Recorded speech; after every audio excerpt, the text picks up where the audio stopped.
Alors, nous sommes aujourd'hui le 17 mars 2016 et je viens parler ici d'un thème que bien sûr j'ai eu envie d'aborder il n'y a pas très longtemps au moment de la période carnavalesque. Mais j'avais tellement de travail que j'ai choisi tout simplement de rééditer, de remettre sur ma page ce que j'avais déjà écrit sur la question du carnaval. Euh, mais juste après ma phase de travail, je suis tombée en zappant sur une émission où on voyait le carnaval du Brésil dans le Sambodrome. Et prends le temps ici de faire ce témoignage qui au demeurant, va peut-être pas être très long, mais euh, pour dire encore comment chaque fois le diable avec les gens et beaucoup ne comprennent pas quand on leur dit que le carnaval n'est pas de Dieu, que c'est réel. Parce que bien entendu, le diable utilise de tellement jolies couleurs, de tellement beaux décors, une musique qui paraît agréable à l'oreille, qui fait que les gens se laissent aveugler par tout ça et ils ne se rendent pas compte de la gravité de tout ce qui se passe dans le cadre du carnaval et à quel point c'est diabolique.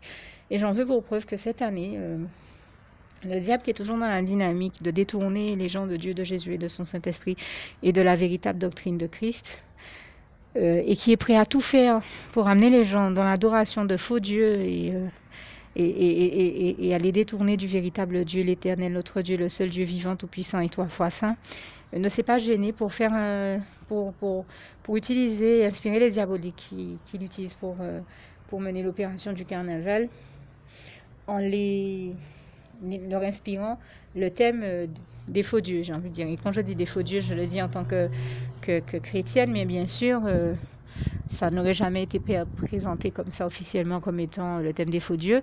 Euh, non, ça a été présenté du genre, eh bien cette année, le thème c'est les dieux. Alors bien sûr, on commence par les dieux de l'Antiquité, les dieux dont on parlait durant l'Antiquité, etc., etc. Et on a vu comme ça des chars défiler avec Poséidon, enfin plein de dieux, etc., etc.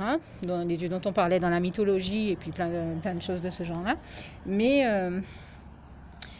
les personnes qui ne sont pas véritablement chrétiennes, qui ne croient pas en Dieu, en Jésus et en son Saint-Esprit, peuvent se dire, tiens, les décors sont beaux, les chars sont magnifiques, sans se rendre compte du jeu auquel l'ennemi joue derrière ça, en réalité. Et puisque ce sont des personnes qui sont aveuglées. Mais je pense que dans le lot, il devait y avoir quelques chrétiens, et Dieu a inspiré certainement à ceux-ci de, de, de faire en sorte que soit représenté aussi.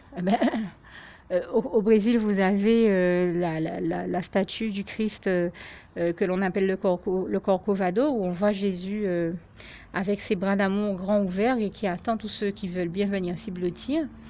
C'est d'ailleurs pourquoi, entre parenthèses, je vais rajouter ici à la fin de ce témoignage la prière qui permet d'accepter le Seigneur Jésus comme son sauveur personnel et de venir se blottir dans ses bras d'amour. Et c'est tellement important pour nous, puisque comme me disait un jour un frère en Christ, même si nous ne faisons pas du tout partie des personnes qui sont dans l'idolâtrie, et bien au contraire, nous invitons toute personne à sortir de l'idolâtrie et encore plus de l'adoration des statues. Cependant, cette statue-là qui représente le Christ avec les bras ouverts est quand même une statue qui peut représenter, on le comprend, un repère, rappeler, ne serait-ce que psychologiquement, à ceux qui vivent au Brésil ou ailleurs, qu'il existe quand même un symbole qui démontre que Jésus nous aime et qu'il nous attend tous ses bras d'amour grands ouverts pour nous y accueillir. Et je lui en rends grâce et gloire.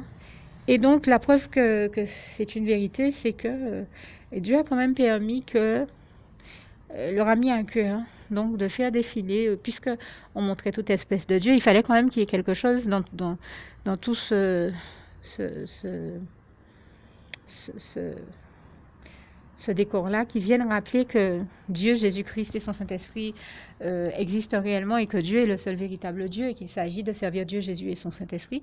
Donc je crois que Dieu a permis ça parce qu'il était quand même nécessaire que, j'ai envie de dire, dans tout ce bordel organisé, il y ait au moins la vérité qui triomphe et qu'on voit cette statue de Jésus, non pas pour être dans l'adoration de la statue, mais pour rappeler aux gens et remettre à leur esprit que on voit toute espèce de faux Dieu, mais le véritable Dieu existe, il est là.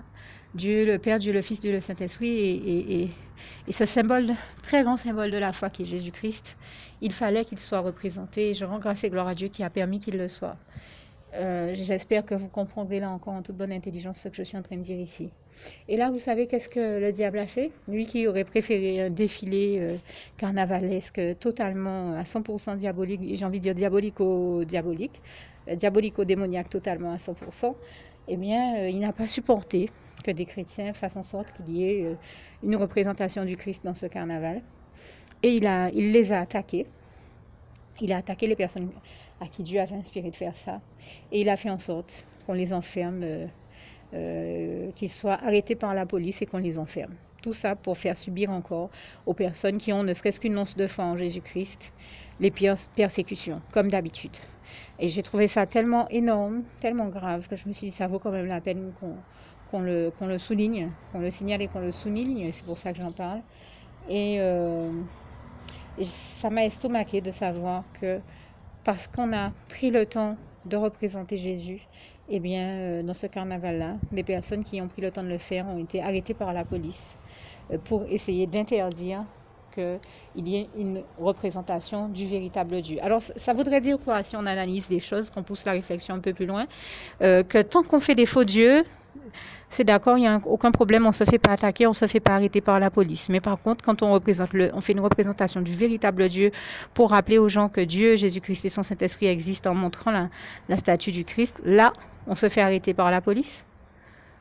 Ça veut dire quoi? Qu'il faudrait rester dans un système totalement diabolique, comme je le disais. C'est quand même très, très grave. J'ai été estomaquée de voir ça. Et une autre chose m'a encore plus choquée, ça a été d'entendre parce que je voyais ces chars luxueux avec, et moi qui suis créatrice, j'ai l'habitude de créer, de recycler, on fait avec les moyens du bord, les moindres, on recycle nos déchets pour les transformer, les recycler et en créer de nouvelles choses qui sont jolies. Je loue vraiment Dieu du fond du cœur, louange, honneur et gloire à toi, éternel mon Dieu, Jésus d'amour, Saint-Esprit. Je rends grâce et gloire à Dieu qui connaît la pauvreté de certaines personnes qui vivent au Brésil dans les favelas et qui est compatissant envers ces personnes-là et qui les a inspirées tellement avec son Saint-Esprit pour faire des créations les plus originales. Voir comment il recycle les languettes des canettes de coca et autres, les bouteilles de plastique. Ça, ce sont des choses que le Saint-Esprit a inspirées pour qu'ils utilisent les moindres choses qu'ils ont pour se sortir de la misère, qu'ils arrivent à s'en sortir. Et nous voyons une œuvre extraordinaire du Saint-Esprit au Brésil et dans la vie de ces personnes-là les plus démunies. Je tiens à rendre grâce et gloire au Saint-Esprit. Moi, je le vois comment, notamment quand je vais sur YouTube et que je vois la multitude des tutos brésiliens et des tutos qui viennent du Brésil, qui montrent comment recycler bien des choses. Et c'est parce que le Saint-Esprit les a inspirés pour les aider à s'en sortir et à tenir bon dans le mode de vie qu'ils vivent. Et nous ne pouvons que nous sentir solidaires de la gravité de ce qu'ils vivent, notamment dans les favelas. Et on se dit, mais attendez, mais il y a un problème. Dieu avait en réalité disposé tous les moyens qu'il fallait pour sortir cette population-là de la misère, de la souffrance dans laquelle elle est et de la vie terrible que ces personnes-là vivent dans les favelas. Et au lieu que ces fonds-là soient utilisés, je ne sais pas moi, à construire des écoles pour éduquer les enfants, pour les aider à construire leur vie professionnelle et à se sortir de la misère, au lieu que ces fonds-là soient utilisés à faire les bonnes choses pour aider toutes ces personnes à se sortir de la pauvreté, de la souffrance, de la misère et de tout ce que ça implique de précarité de vie, eh bien ces fonds-là sont utilisés à faire des chars carnavalesques d'un luxe incommensurable, immesuré. Ils vivent dans mais une débauche de luxe dans tout ça, des chars extrêmement luxueux qui ont demandé que ce soit en matière des décors, de décoration, de mécanismes et tout le reste, tout ce que ça implique comme moyen. C'est des millions et des millions, d'ailleurs, qui ne se sont pas cachés de ça. Hein. Ils chiffraient, ils parlaient du nombre de millions que ça a coûté. Mais on se dit, mais tous ces millions-là pourraient aider les personnes qui souffrent et qui sont en souffrance dans les favelas à s'en sortir, ou permettre qu'on résorbe l'habitat insalubre, qu'on leur construise des logements décents dans d'autres zones, je ne sais pas. Enfin, on apporte en tout cas des solutions à la gravité de leur situation et de tout ce qui se passe dans leur vie, et qu'on les sorte de la misère et de la précarité. Il y a un avion qui passe, j'attends qu'il passe, excusez-moi.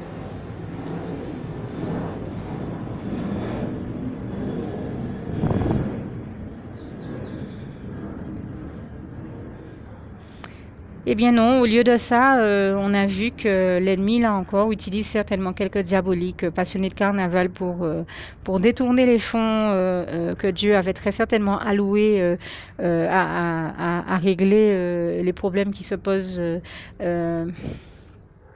dans la vie sociale de ces personnes-là, régler la misère sociale, les en délivrer. L'ennemi s'est chargé d'utiliser on ne sait trop qui pour voler ces fonds-là, dérober l'argent de Dieu que Dieu avait voulu certainement allouer à ces causes-là, à ces bonnes causes-là, afin de résorber l'habitat insalubre et les conditions inacceptables de vie, de misère de ces personnes-là. Pour réinvestir cet argent et l'éjecter dans le carnaval, là où il aurait plutôt été de bonne loi qu'il soit utilisé pour débloquer la situation de ces personnes qui vivent dans la misère et le dénuement le plus total.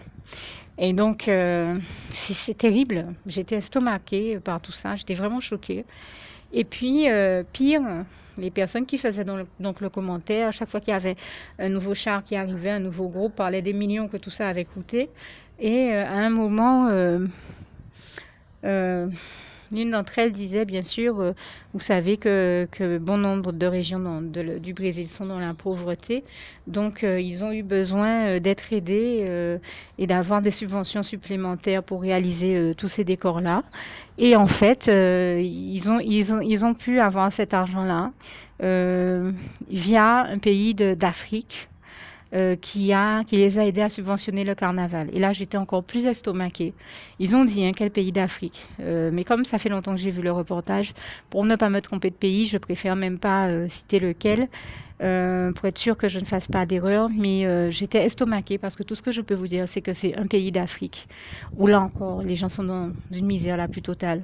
On voit des enfants qui meurent de faim, où on voit des situations inacceptables qui nous brisent le cœur à tous. Et c'est comme ça qu'après, on entend les gens dire, ouais, mais comment ça se fait que des enfants meurent de faim en Afrique et que Dieu ne fasse rien? Dieu ne fait pas rien. Dieu avait mis de l'argent pour eux là. Mais si cet argent-là, on laisse le diable manipuler les gens pour qu'ils envoient cet argent-là au lieu de donner à manger à ces enfants qui meurent de faim pour l'injecter, l'investir dans le carnaval,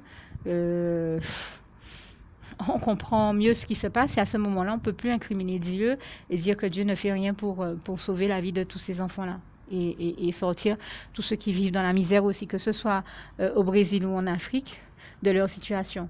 Il y a tout simplement que les fonds que Dieu alloue à ces causes-là, eh bien, sont tout simplement volés par l'ennemi et ses serviteurs, les diaboliques, les démoniaques, pour les injecter là où ils n'ont pas à être. Et c'est de la malversation et de la corruption. Et la corruption est-elle au Brésil comme ailleurs, puisque nous voyons tout ça se dérouler sous nos yeux. Même ici chez nous aux Antilles, il n'y a pas longtemps, ils ont construit une espèce de monument pas possible que je ne prendrai pas le temps de citer. Je suis sûre que tous ceux qui entendent comprendront de quel monument je parle, qui a été construit récemment ici en Guadeloupe. Et nous sommes des milliers de Guadeloupéens à avoir très bien compris, sous l'éclairage du Seigneur et toute la gloire lui en revient, que la gravité des sommes qui ont été investi dans ce monument qui ne sert à rien, d'autre que de faire les gens tourner en rond sur leurs souffrances et les souffrances du passé. Même si nous reconnaissons la réalité du sujet abordé et nous ne sommes pas contre, nous sommes tout simplement pour dire que faire les gens se gargariser avec les souffrances qui ont été endurées par eux ou par leurs ancêtres n'apportera jamais rien. Il s'agit plutôt que d'investir dans un monument qui sert à ressasser le passé sans pour autant apporter aucune avancée pour l'avenir, aucune solution. Eh bien, ça peut rien nous apporter et ça ne nous apportera jamais rien. C'est ça qu'on reconnaît ici, même si on reconnaît la réalité des faits historiques. Là, on les reconnaît, mais on dit quelles solutions sont apportées à tout ça. Et au lieu d'apporter des solutions, eh bien, on construit des monuments qui, j'ai envie de dire, c'est comme un investissement qui est mort, qui n'apporte rien d'autre que d'engendrer des souffrances supplémentaires en faisant les gens ressasser le passé. Au lieu de faire ça, toute cette somme-là, vous l'injectez dans un projet qui permet de faire avancer les gens, de faire avancer les Guadeloupéens, de faire avancer les mentalités, d'aider les gens à sortir de leurs souffrances et à aller mieux et à aller de l'avant. Là, ça aurait été quelque chose de positif.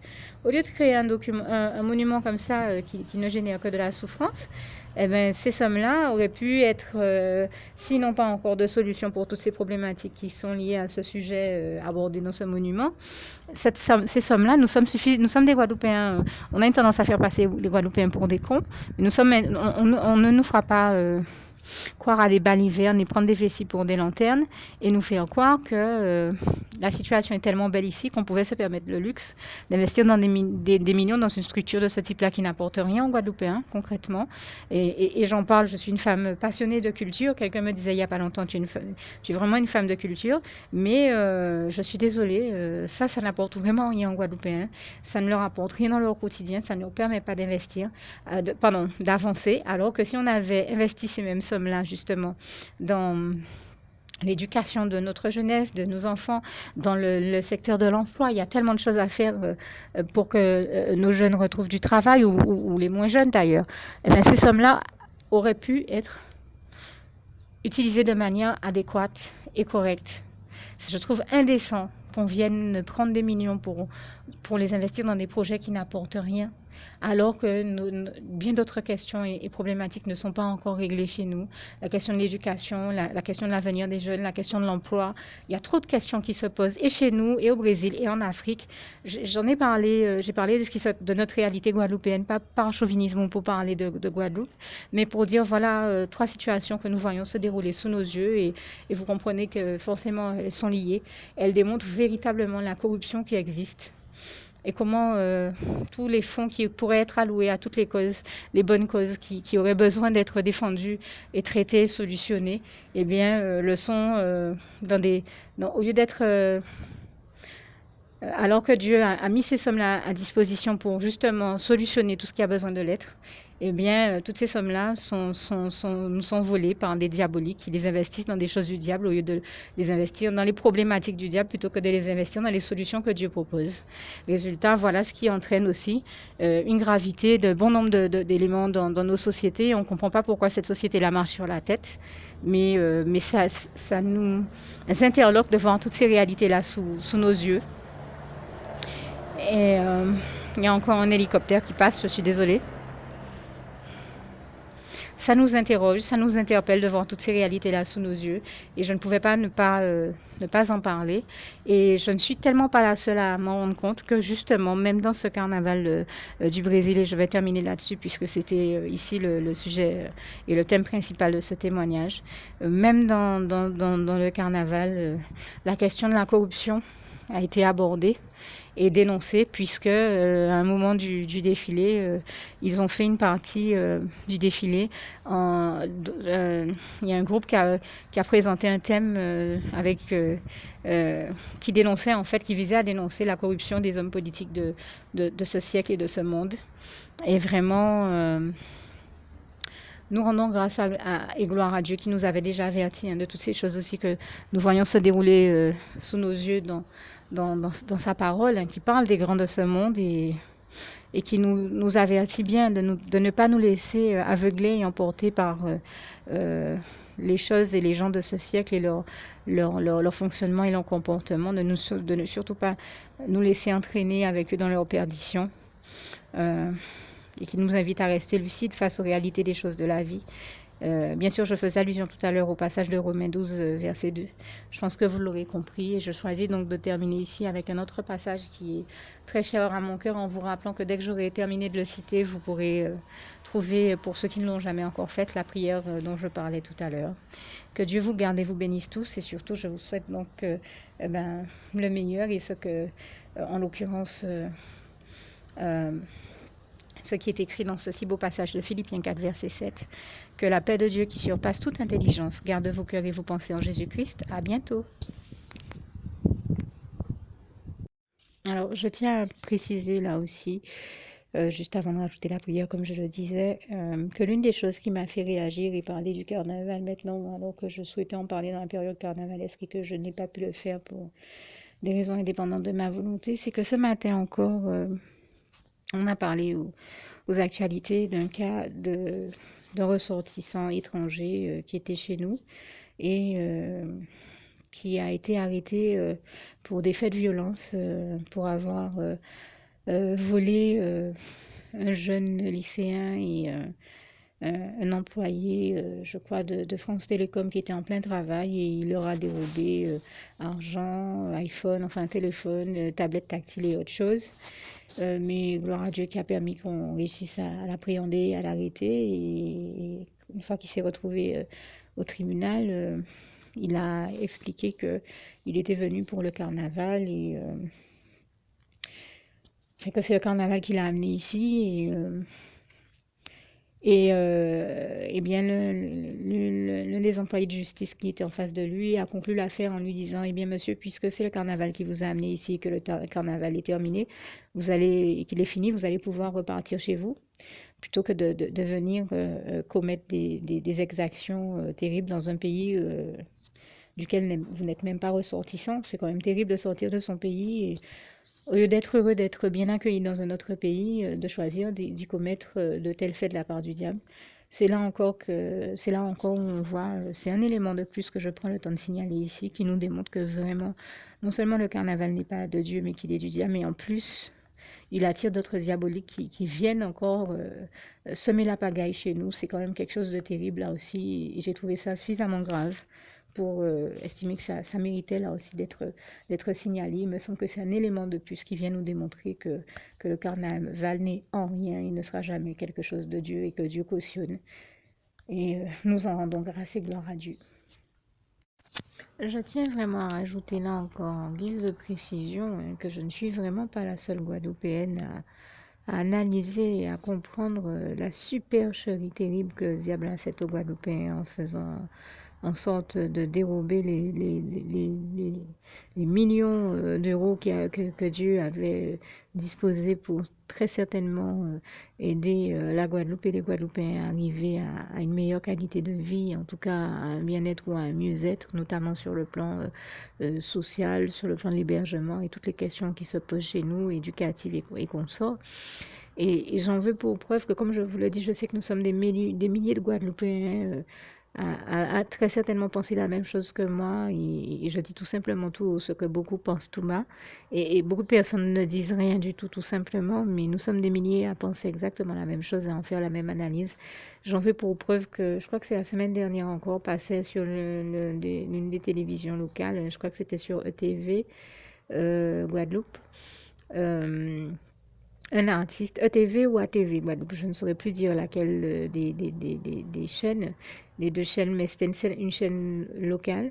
Ils ont invité un artiste dans l'émission Question Directe, je crois, un artiste peintre, qui disait, euh, quand on lui a posé la question en rapport avec cet édifice donc, qui a été construit, quand on lui a demandé ce qu'il en pense, et pourtant, c'est quelqu'un qui a toujours eu ces questions-là à cœur. J'ai envie de dire, comme beaucoup de Guadeloupéens, nous ne sommes pas ignorants de notre propre histoire. Et nous ne la réfutons pas. Nous demandons tout simplement à ce que le peuple ne soit pas enfermé dans un système où il est en train de tourner en rond sur sa souffrance pour ne pas voir où est la porte de sortie. Et même cet artiste-là qui a ces questions-là aussi à cœur disait qu'il considère que la construction de cet édifice n'est rien d'autre qu'une supercherie historique, hein, qu'une arnaque historique, je crois. Je ne me rappelle pas exactement du mot qu'il a utilisé, mais ça revient à dire c'est un synonyme de supercherie, tromperie, arnaque. Voilà, je crois que c'était une arnaque de haut vol historique, quelque chose de ce genre-là. Mais je peux vous dire que c'est réellement le cas.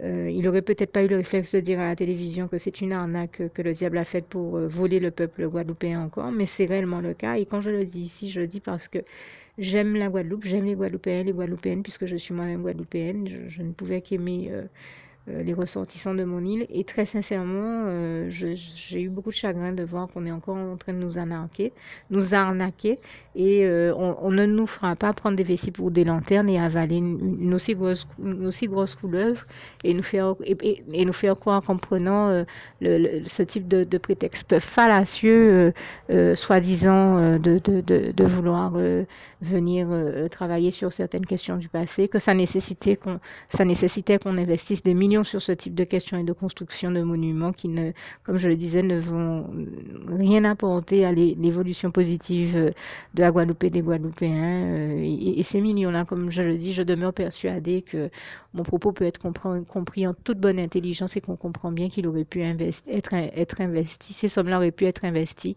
dans des questions tellement plus urgentes à traiter en Guadeloupe, comme je le disais, la question de l'éducation des enfants, de l'avenir des jeunes, de l'emploi, le problème de l'eau qui se pose de manière récurrente ici, dès que la moindre sécheresse arrive, il n'y a plus d'eau au robinet. Toutes ces questions-là ont besoin d'être traitées, et sont d'une plus grande urgence et nécessité pour la population, et notamment pour les plus démunis ici, que celle que d'aller faire construire un édifice, un monument qui ne sert à rien d'autre, comme je le disais tout à l'heure, que de rappeler aux Guadeloupéens une période sombre et douloureuse de leur histoire, et de les faire ressasser le passé, et tourner en rond dans leur souffrance. Ça n'apporte vraiment rien. On n'y voit aucune porte de sortie, aucune solution.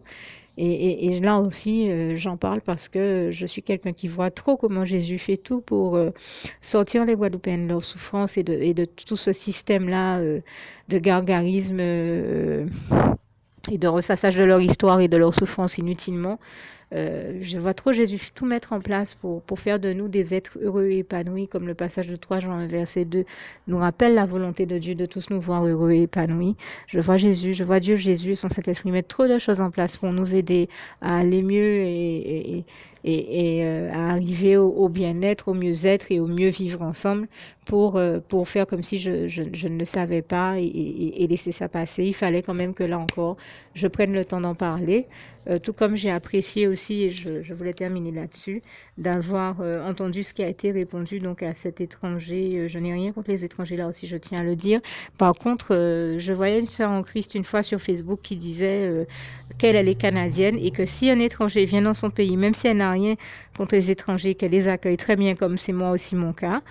Si un étranger, par contre, vient dans son pays au lieu d'être heureux de voir qu'on y reçoit bien, se mettre à tout casser, à foutre du bordel de la part du diable, ça, elle ne le cautionne pas. Et c'est dans ce sens-là que je parle. Et la preuve que je ne suis pas la seule à avoir ce type de réaction-là, c'est que la sœur en Christ qui vit jusqu'au Canada avait un propos qui va dans le même sens.